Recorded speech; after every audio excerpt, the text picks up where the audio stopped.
Hello, welcome back to Path to Programming. Today we're going to talk a little bit more about what HTML looks like.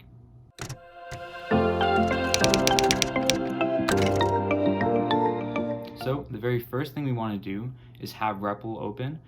This is sort of what we've been using in all of our tutorials in the past to write our code. The environment is going to look a little bit different compared to our Python environment, but let's start by creating the environment. So the first thing we want to do is either click this button down here or the create in the top left.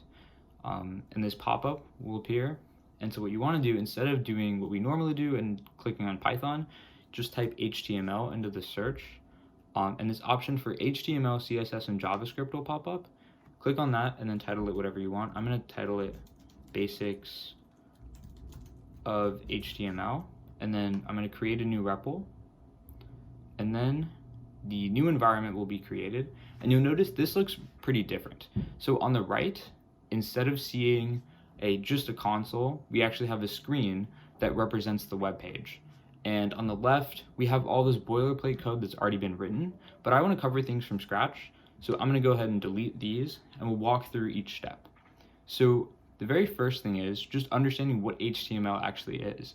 So HTML stands for Hypertext Markup Language, and it's basically going to be the structure of our web page. You'll see that when we write the code, it's written out in a way that represents each part of the web page.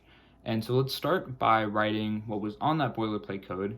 The very first thing is an angle bracket, exclamation point, DOCTYPE, and then you want to type space HTML, close the angle bracket.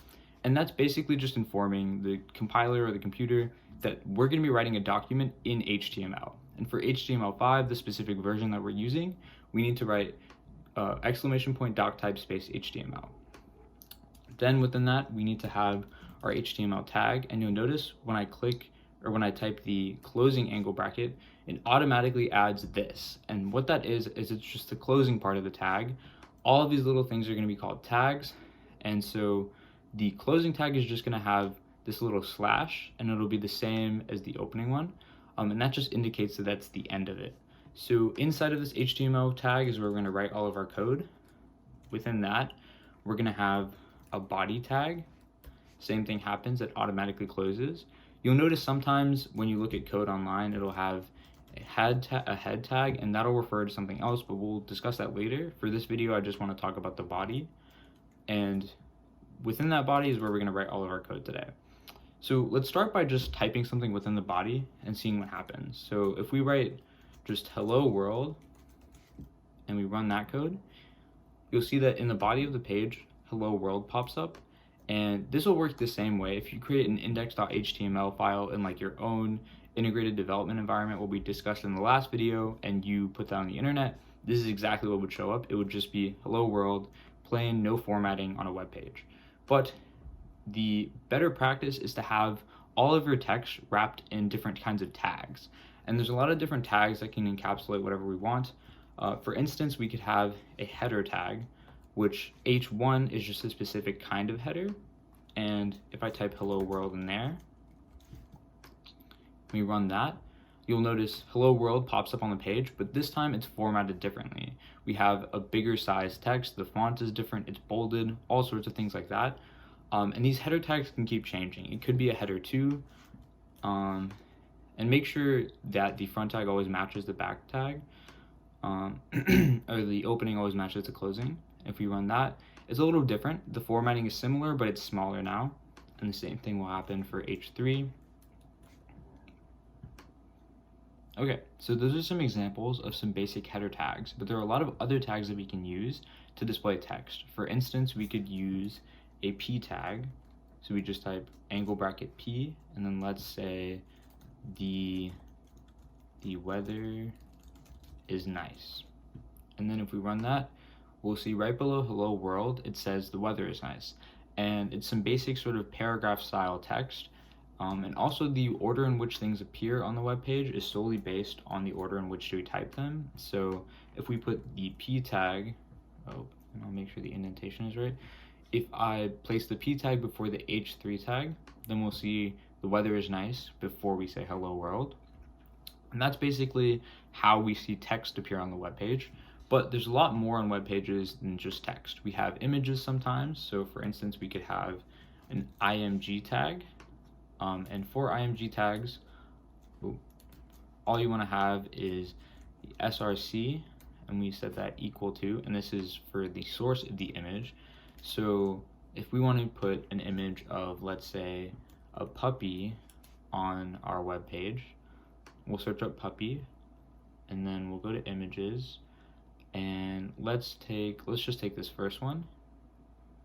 And then what we want to do is go down here and click copy image address, and then you can just paste that into src.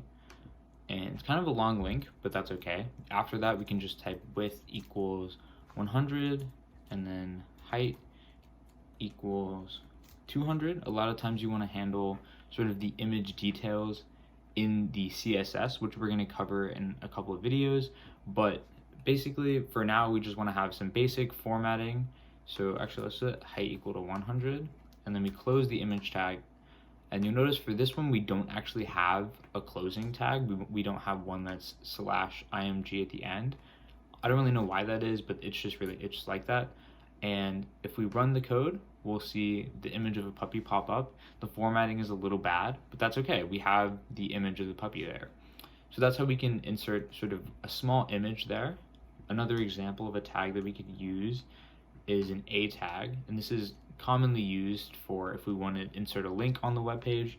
So if we say just the letter A, and then here we type href, and we type an equal sign, and then let's just type as the link https://google.com, and we'll close the A tag. And so if we have that and we run this code, then we have to type out what we want the link to be in words. So let's say click this link, and then we'll close the A tag. And then if we run that code, we'll see a little sort of line of text that pops up that says click this link. And if you click on it in REPL, it should just like open the new page, and it'll say Google can't connect, simply because they don't want to open a bunch of web pages inside of their app. But what we can do is you can right click on that and then open link in a new tab, and it should just take you to google.com here. So if you ever want to put a link on a web page, you can do that there through an A tag. And then finally, the last tag I sort of want to mention is just a div tag. These are going to be sort of more important when we get into CSS and everything, but div tags are basically how we create different sections on the web page, and these are going to be really important for organization. They're going to be really important for styling different components on the web page, but typically people will separate a lot of the different parts of their web pages using a div tag. And so an example of this could be we have a div, and specifically this div will refer to all the things at the top of the page. So maybe someone wants to have all of the styling be the same for all the titles on their web page. So what they would do is they would make a div, and when we get to cascading style sheets or CSS, which is how we're going to style the components, make everything look nice, there would be a specific class name on this div tag that helps us refer to all the items within it. And we would move this div all the way to the top. And this is how we can separate the top of the web page and the titles from everything else in the body of the web page. So it doesn't actually change the code, but we can do a lot of cool things with divs, and you can style them really nicely. But that's the basics of how we're going to use HTML, and this is how we're going to build out our web pages, and it's going to be really important because all of this is going to be built on through learning JavaScript and CSS.